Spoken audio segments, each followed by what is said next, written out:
बिस्मिल्लाहिर्रहमानिर्रहीम। स्टार्ट करेंगे। आज हमारा लेक्चर नंबर है 9, ठीक है। थर्ड चैप्टर है हमारा। चैप्टर का नेम है बायोटेक्नोलॉजी। 8th क्लास का आज हमारा लेक्चर नंबर 9 है। चैप्टर 3 हम स्टार्ट कर रहे हैं। चैप्टर का नेम है बायोटेक्नोलॉजी। सबसे पहले यहाँ पे जो टर्म यूज की गई आपकी बुक के अंदर, यहाँ पे यूज की गई है technology. What is technology? Technology से क्या मुराद है? टेक्नोलॉजी की जब हम बात करते हैं तो हम ये कहते हैं जो भी एडवांस हमारा नॉलेज होता है उस नॉलेज को हम अप्लाई करते हैं डिफरेंट फील्ड्स में, ठीक है। जैसे मेडिसिन की फील्ड में हम यूज कर रहे हैं, उसे इंजीनियरिंग की फील्ड में हम उसको यूज कर रहे हैं। तो ये जो हमारा नॉलेज है उसको जब हम अप्लाई करते हैं डिफरेंट अपनी फील्ड्स पे, तो इसको हम क्या कहते हैं? इसको हम टेक्नोलॉजी का नाम देते हैं। Now what is biotechnology? Biotechnology से क्या मुराद है? बायो का वर्ड यहाँ पे जो यूज होगा, बायो मीन लाइफ और लिविंग ऑर्गेनिज्म, ठीक है। तो बायोटेक्नोलॉजी से क्या मुराद है? बायोटेक्नोलॉजी की हमने यहाँ पे डेफिनेशन भी लिख ली है। बायोटेक्नोलॉजी से मुराद हमारी वो फील्ड जिसमें हम लिविंग ऑर्गेनिजम्स को, लिविंग थिंग्स को यूज करते हैं। किसके लिए? For the benefits of Mankind, ठीक है।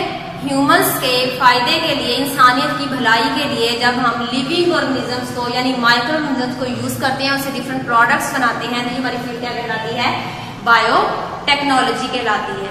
एग्जाम्पल यहाँ पे हमने लिख लिया। फॉर एग्जाम्पल कौन कौन सी चीजें हम इसके थ्रू बना रहे हैं जो कि हम लिविंग ऑर्गेनिज्म को यूज करते हुए, माइक्रो ऑर्गेनिज्म को यूज करते हुए बनाते हैं। यहाँ पे हमारे पास एग्जाम्पल है ब्रेड, ठीक है, माइक्रो ऑर्गेनिज्म के जरिए से बनाई जाती है। योगर्ट माइक्रो ऑर्गेनिज्म के जरिए से बनाई जाती है। चीज, ठीक है, माइक्रो ऑर्गेनिज्म के जरिए से बनाई जाती है। विनीगर, सिरका जिसको बोलते हैं। तो ये सारी की सारी हमारी प्रोडक्ट्स क्या हैं? ये ऐसी प्रोडक्ट्स हैं जिनको हम माइक्रो ऑर्गेनिजम्स को यानी लिविंग ऑर्गेनिजम्स को यूज करते हुए बनाते हैं। ये किस लिए हम बनाते हैं? For the benefits of Mankind, इंसानियत की भलाई के लिए, इंसानियत के फायदे के लिए। तो ये हमारी फील्ड क्या कहलाती है? बायोटेक्नोलॉजी कहलाती है। ये नेक्स्ट हमारे पास आ जाता है इसका स्कोप। इसको हम अप्लाई कहाँ कहाँ पे कर सकते हैं, कहाँ कहाँ पे इसका यूज आजकल किया जा रहा है बायोटेक्नोलॉजी का, ठीक है। इसको हम एग्रीकल्चर की फील्ड में यूज कर रहे हैं, हम अपने ज़राअत के शोबे में हम इसको इस्तेमाल कर रहे हैं। उससे हम डिफरेंट प्रोडक्ट्स बना रहे हैं, नई से नई हम प्रोडक्ट्स बना रहे हैं। प्लांट्स की वैरायटी लेके आ रहे हैं जिनके अंदर रेजिस्टेंस भी ज्यादा है, बीमारियों के खिलाफ मुदाफत ज्यादा है और उनकी न्यूट्रिशनल वैल्यू यानी उनके अंदर ग़िज़ाई मादे ज्यादा है। तो सबसे पहले एग्रीकल्चर की फील्ड में बायोटेक्नोलॉजी को हम यूज कर रहे हैं। हेल्थ और मेडिसिन के शोबे में हम इसको इस्तेमाल कर रहे हैं। हम इनसे बायोटेक्नोलॉजी के जरिए से यानी लिविंग ऑर्गेनिजम्स को यूज करते हुए हम डिफरेंट अपनी मेडिसिन बना रहे हैं, प्रोडक्ट्स बना रहे हैं। हम डिफरेंट डिजीजेस के क्योर लेके आ रहे हैं इनके जरिए से, ठीक है। इनके जरिए से इलाज, जैसे इंसुलिन बनाई जा रही है, जैसे वैक्सीन बनाई जा रही है, बैक्टीरिया को यूज करके ही हम बना रहे हैं। नेक्स्ट हमारे पास है फूड। खुराक के शोबे में भी इससे बहुत ज्यादा नई से नई हमारे पास चीजें आ रही हैं, ठीक है। हम डिफरेंट फ्लेवर्स लेके आ रहे हैं अपनी फूड के अंदर, किस वजह से? बायोटेक्नोलॉजी को यूज करते हुए। नेक्स्ट है इन्वायरमेंट। इन्वायरमेंट को हम उसको पोल्यूट होने से बचा रहे हैं, किसके जरिए से? बायोटेक्नोलॉजी के जरिए से। जो इसके अंदर पोल्यूशन है उसको कंट्रोल कर रहे हैं इसके जरिए से, ठीक है।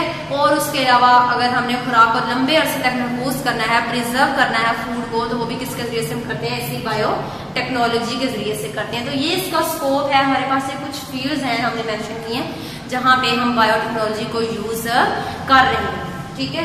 नेक्स्ट हमारे पास आ जाता है रिलेशनशिप। एक बॉक्स बना हुआ, साइड बॉक्स सा बना हुआ है आपकी बुक के अंदर कि क्रोमोसोम्स, डीएनए और जीन्स के अंदर क्या रिलेशन है।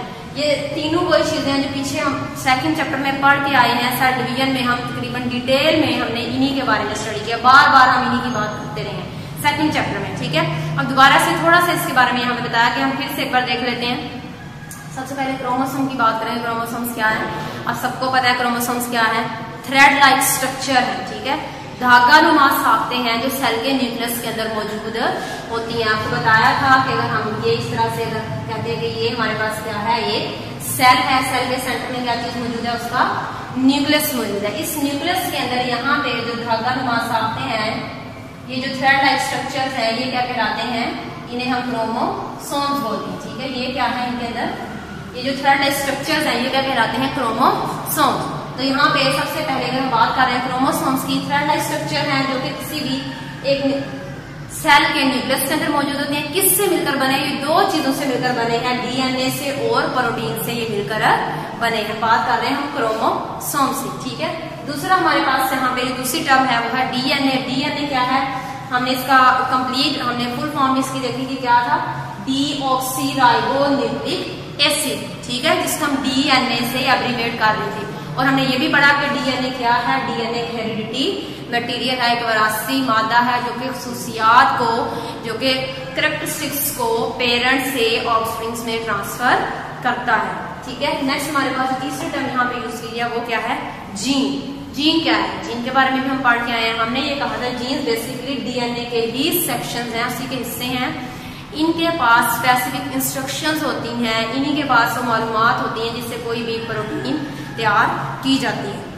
और यही बेसिक वो स्ट्रक्चर है जो कि इंफॉर्मेशन को एक जनरेशन से दूसरी जनरेशन में पास करते हैं। अगर हम एक क्रोमोसोम की बात करते हैं तो हमारे एक क्रोमोसोम के ऊपर तकरीबन 1000 से ज्यादा जीन्स मौजूद होते हैं, ठीक है। तो इनके दरमियान रिलेशन यानी तीन टर्म जहां पे हमने देखी, क्रोमोसोम्स, जीन्स और डीएनए, इन तीनों के दरमियान हमने रिलेशन देख ली यहाँ पे।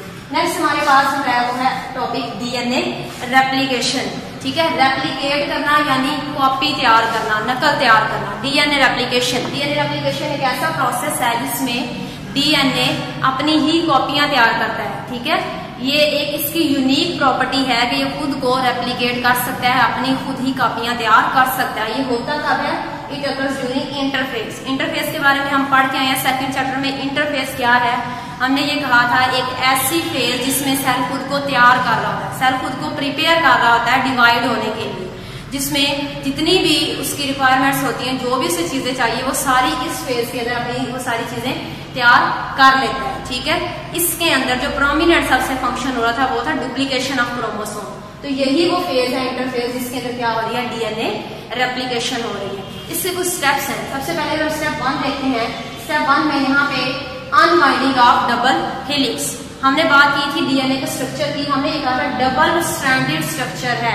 देख रहे हैं ये दो स्ट्रैंड इसके अंदर मौजूद हैं, डबल स्ट्रैंडेड स्ट्रक्चर है, हेलिकल स्ट्रक्चर है, बालदार, एक दूसरे के लिपटे हुए हैं दोनों इसके स्ट्रैंड्स, ठीक है। तो यहाँ पे ये इसका स्ट्रक्चर है। तो जब इसने रेप्लिकेट करना है तो सबसे पहले तो ये अनवाइंड होगा, जिस तरह से जिप ओपन होती है ना उस तरह से खुल जाएगा। इसके दोनों स्ट्रैंड बिल्कुल ये स्ट्रेट हो जाएंगे, ये इसके दोनों स्ट्रैंड है। ये दरमियान में क्या चीज मौजूद है? Pair of nucleotides. न्यूक्लियोटाइड्स की भी हमने बात की थी। क्या है न्यूक्लियोटाइड्स? वो स्मॉल सब यूनिट्स हैं जिनसे मिलकर एक डीएनए बना है। हमने 4 न्यूक्लियोटाइड्स की बात की थी। कौन कौन से थे? एडेनिन, ग्वानिन, साइटोसिन, थायमिन, ठीक है।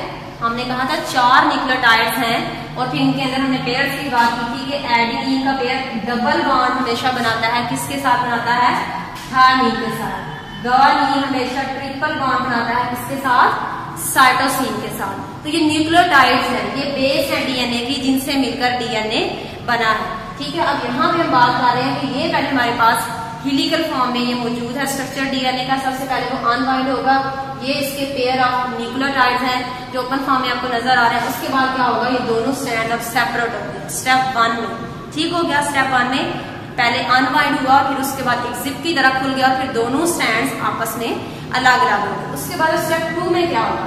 स्टेप 2 में ये जो हमारे पास दोनों स्ट्रैंड्स अलग अलग हुए हैं, हर एक स्ट्रैंड जो है वो अपना नया स्ट्रैंड बना लेगा, ठीक है। अब उसको हम क्या कहेंगे? हम उसको डॉटर डीएनए मॉलिक्यूल कहेंगे, यानी जो नए स्ट्रैंड्स बन रहे हैं, नए न्यूक्लियोटाइड्स आ रहे हैं। तो ये बताया था किस तरह से कंप्लीमेंट्री, अगर एडेनिन और थायमिन का हमेशा बॉन्ड बनता है। यहाँ पे अगर एडेनिन है तो ऑब्वियस सी बात है उसके सामने क्या होगा? थायमिन होगा। यहाँ पे अगर ग्वानिन है तो यहाँ पे क्या होगा? साइटोसिन होगा। यहाँ पे अगर थायमिन है तो उसके ऑपोजिट क्या होगा? एडेनिन होगा। यहाँ पे अगर साइटोसिन है तो उसके ऑपोजिट ग्वानिन, साइटोसिन है तो ग्वानिन, एडेनिन है तो थायमिन। यानी अब हमें पता है कि किस तरह से इनके आपस में बॉन्ड बनेंगे, ठीक है।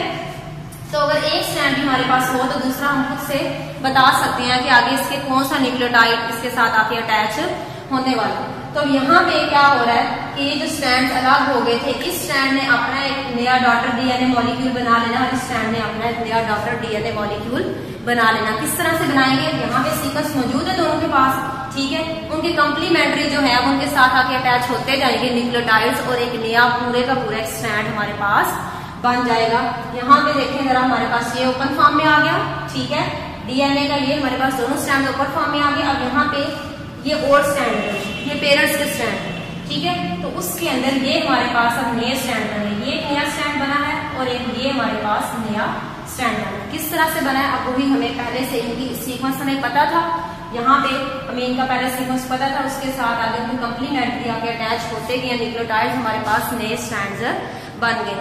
तो इस तरह से इसीलिए हम कहते हैं कि इंफॉर्मेशन जो होती है वो पेरेंट्स से ऑफस्प्रिंग में जाती है, वालिदैन से खसूसियात जो है वो बच्चों में मुंतकिल होती हैं, डीएनए के जरिए से होती हैं। तो इस तरह से होती है कि जो डीएनए का स्ट्रैंड है एक पेरेंट का स्ट्रैंड होगा और नया जो बनेगा स्ट्रैंड वो दोबारा से बनता है, जिसको हम डॉटर डीएनए मॉलिक्यूल का नाम देते हैं, ठीक है, और वो बिल्कुल उसके कॉम्प्लीमेंट्री होगा जो पहले से मौजूद है। तो इस तरह से ये सारा प्रोसेस है जो कि जिसे हम कहते हैं डीएनए रेप्लिकेशन। डीएनए रेप्लिकेट करता है, अपनी कॉपी तैयार करता है, जिसकी एक यूनिक प्रॉपर्टी है कि खुद से ये सारा काम कर लेता है जब भी डिवीजन हो रही होती है सेल में, ठीक है। तो ये था आज का हमारा टॉपिक।